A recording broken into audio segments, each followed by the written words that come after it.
राम राम सभी भाइयों को। अभी सबसे पहले मैं बात करना चाहता हूँ कि ग्रुप के अंदर एक भूपेंद्र नाम से व्यक्ति है जिसने कुछ स्क्रीनशॉट डाल रहा है कि देखो काजला के साथ में इतने, काजला जीत गया, वो गया। मैं उसको ये कहना चाहता हूँ कि सुअरों की भीड़ इकट्ठा करने से बढ़िया है 3-4 शेर ही लड़े, क्योंकि सुअरों की भीड़ इकट्ठा करने से कुछ नहीं होगा। हमें भी पता है इस चीज़ को। लड़ने वाले लोग हैं वो 3-4 भी बहुत होते हैं। भीड़ इकट्ठा करने का हमारा तात्पर्य नहीं है। ये काम करते हैं चोर। हम उनके जैसे ये ड्रामेबाजी ये नहीं करते। हम कार्रवाई में भरोसा रखते हैं और कार्रवाई करते हैं। उनके जैसे ये नहीं है कि 3 महीने गायब हो गए, 2 महीने गायब हो गए, फिर मतलब से वापस आ गए, वापस चले गए, वापस आ गए। इस तरीके के ड्रामे जो वो चोर करते हैं वो हम नहीं करते हैं।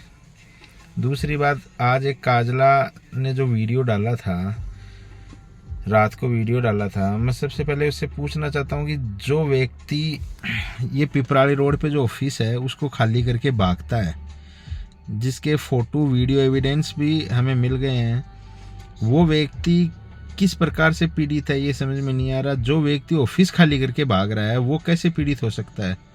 रात को मदन गढ़वाल ऑफिस में घुसता है, डॉक्यूमेंट्स निकालता है, या उसमें कुछ भी हो सकता है, डॉक्यूमेंट्स हो, पैसे हो, लोगों के कागजात हो, एविडेंस हो, या जिससे चोर फंस सकते हैं उस तरीके के दस्तावेज हो।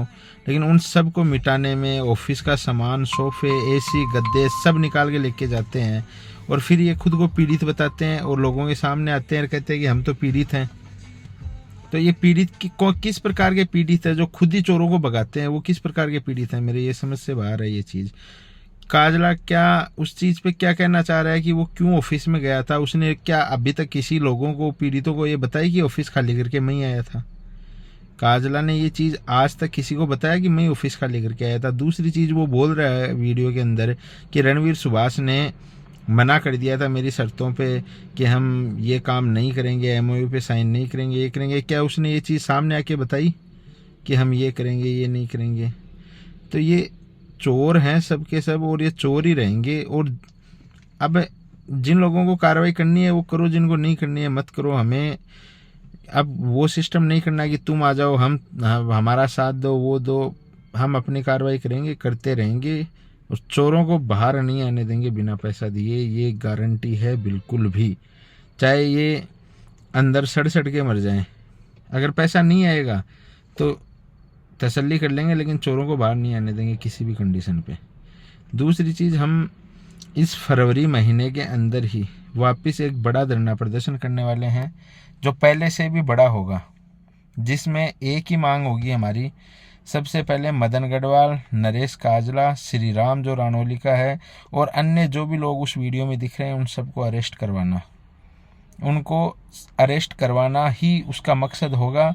और उन्होंने क्या क्या डॉक्यूमेंट्स वहाँ से निकाले, क्या क्या दस्तावेज निकाले, उन सब का पता करना। पुलिस ये कार्रवाई करेगी, उसके बाद ही वो धरना हटेगा। दूसरी चीज़ उसमें ये रहेगी कि जो जो लोग साथ आएंगे उनके खातों में जो पुलिस ने पैसा सीज कर रखा है वो पैसा उनके अकाउंटों में उसी दिन आएगा। तभी हम वहाँ से हटेंगे, चाहे हमें 1 दिन लगे, 2 दिन लगे, 10 दिन लगे, 10 महीने लगे। जब तक वो पैसा अकाउंटों में डालने के लिए तैयार नहीं होगा प्रशासन, तब तक हम नहीं हटेंगे। तीसरी चीज़, रणवीर सुभाष की जेल शिफ्ट करवाना सिक्कर से, और जो आईओ है सिक्कर का या अन्य कहीं के भी आईओ, उन सब को हटा के पूरे केस का एक ही आईओ नियुक्त करवाना, वो भी किसी एजेंसी का, ना कि पुलिस का। पुलिस को इस केस से एकदम से दूर करवाना, पुलिस का इस केस से कोई लेना देना ना रहे, ये हमारी तीसरी मांग रहेगी। लेकिन अब हम पीछे नहीं हटेंगे, ना ही हम इस पछड़े में पड़ेंगे कि कौन आ रहा है कौन नहीं आ रहा है। हम जितने हैं उतने ठीक है, जिनको आना आए, जिनको नहीं आना मत आए, जिनको शपथ पत्र देना है वो दो, जिनको एफआईआर करनी है करो, नहीं करनी है मत करो। भाई 1 साल हो गया, अब तो सबके समझ में आ गई होगी कि भाई हमें क्या करना चाहिए, क्या नहीं करना चाहिए। ये तो है नहीं कि अभी ताज़ा मामला है, समझ में नहीं आ रहा क्या करे क्या नहीं करे। आज 1 साल हो गई। ये काजला जैसे चोर, गढ़वाल जैसे चोर, पिलानी जैसे चोर आते हैं आपको, कोई किसकी कसम खा के कहता है, कोई किसकी, यही लोग आपका पैसा लूट के भागते हैं। यही लोग लूटने वाले हैं, यही लोग आपको बचाने का दावा कर रहे हैं। तो ये दोनों चीज़ संभव नहीं हो सकती कि लूटने वाला ही आपको बचाएगा। अगर इनको बचाना ही होता आपको तो ये इस तरीके की हरकतें करते ही नहीं, ये लूटते ही नहीं।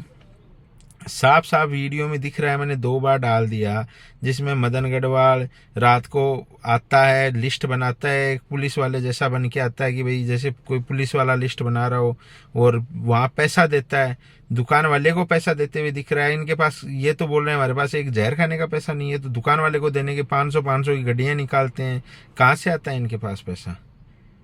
तो अगर 12 महीने का जो निष्कर्ष है उसका एक ही अर्थ निकला है कि अगर पैसा निकालना है तो हर लीडर पे एफआईआर करो, साथ में नरेश काजला, ये मदन गढ़वाल, जो श्री राम रानौली, इनके वीडियो लगाओ ऑफिस खाली करते हुए, इन पे एफआईआर दर्ज कराओ, अपने एफआईआर में इनका नाम दो।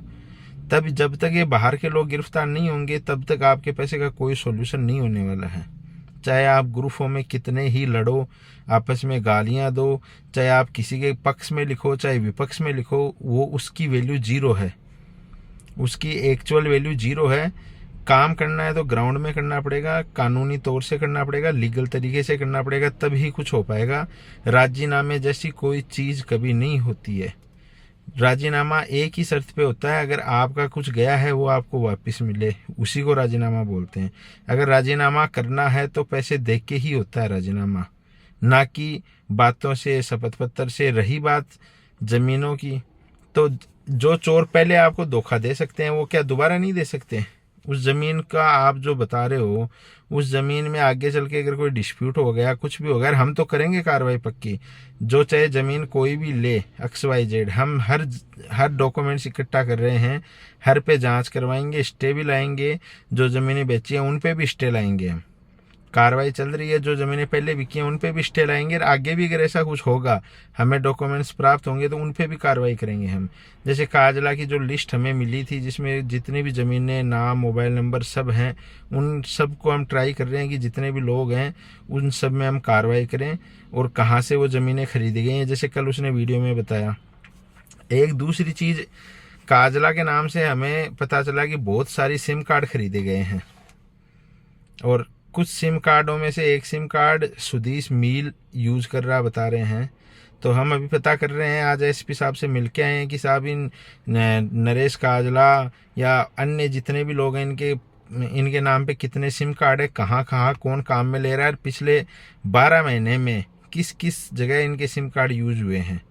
तो वो भी हम आज देखे हैं एप्लीकेशन, और डीजीपी को भी देंगे कि इनकी पूरी डिटेल निकाली जाए, क्योंकि हमें पता चला है कि सुधीश मील ने काजला को फ़ोन किया है कि वो उसका सिम कार्ड वापस दे के जाए या किसी के साथ भेजे।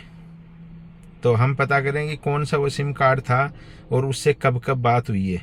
तो वो पूरी डिटेल भी हम निकाल रहे हैं कि ये उनके इन चोरों के नाम पे जो सिम कार्ड हैं, वो जो फरार चोर हैं वो कौन काम में ले रहे हैं, वो भी हम पता कर रहे हैं धीरे धीरे। जैसे ही नज़दीक पहुंचेंगे या कोशिश करेंगे कि भाई उनकी लोकेशन मिले और उनको अरेस्ट करवाएं जो बाहर फरार हैं, जैसे बीरबल तेतरवाल, मोहित पचार, बनवारी महरिया और ये सुधीश मील, ये जैसे लोग जो फरार हैं, इनको जल्द से जल्द अरेस्ट करवाएं। हम अपनी तरफ से पूरी कोशिश कर रहे हैं कि जैसे भी डिटेल निकल सके, डिटेल निकलवाने में लगे हुए हैं, और इनकी कॉल डिटेल भी निकलवाने की प्रक्रिया हम चालू करवाएंगे जल्दी कि इन लोगों ने कब किन से कहाँ बात करी है, कितनी सिम कार्ड हैं किस व्यक्ति के नाम पर, वो कहाँ एक्टिव है इस वक्त। तो आप लोग अपनी कानूनी लड़ाई लड़ो, उसके अलावा मेरे हिसाब से कोई बेस्ट रास्ता नहीं है। बाकी पैसा आपका, सोच आपकी, डिसीजन आपका है। भाई आपको लेना है, गंवाना है, क्या करना है वो आप डिसाइड करो अपने पैसे का।